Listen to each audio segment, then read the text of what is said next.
brought to you by V-Guard. જાણકારી છે કે સુરતમાં આવકવેરા વિભાગનું સતત ત્રીજા દિવસે સર્ચ ચાલી રહ્યું છે। ઐશ્વર્યા ડાઇંગ મિલ અને કોલસાના આયાતકારોને ત્યાંથી 5 કરોડની જ્વેલરી અને રોકડ મળી આવી છે। દરોડાના બીજા દિવસે 17 પૈકી એક જગ્યાએ તપાસ પૂર્ણ થઈ। આઈટીના અધિકારીઓ દ્વારા 10 લોકરને સીઝ કરાયા। કડોદરાની ઐશ્વર્યા ડાઇંગ ઉપરાંત કોલસાના 3 આયાતકારોને ત્યાં દરોડા પડ્યા। કોલસાના આયાતકારોને ત્યાંથી મહત્વના ડોક્યુમેન્ટ પણ જપ્ત કરવામાં આવ્યા।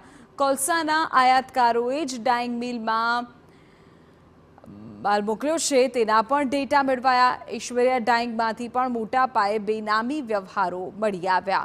મિલમાં ખર્ચા બતાવ્યા બાદ વધુ રકમના બિલ લઈ બાદમાં રોકડ આપતી હોવાનો ખુલાસો થયો। હજુ 2 દિવસ સર્ચની કામગીરી ચાલી શકે છે।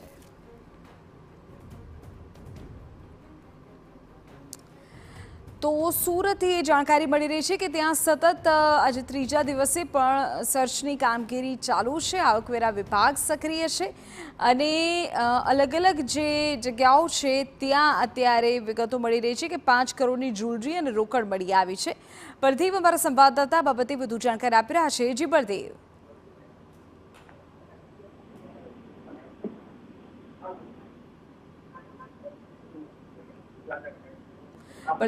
બળદેવ, ત્રીજા દિવસના સર્ચ સંબંધી વિગતો શું છે? આજે શું કાર્યવાહી થઈ રહી છે?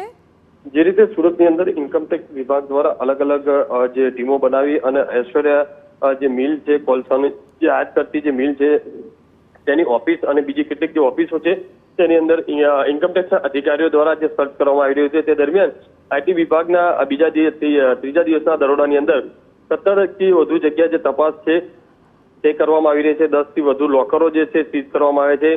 મિલના ખર્ચા બતાવવામાં વધુ રકમ બિલ ભરાઈ હોવાની જે વાતો સામે આવી રહી છે।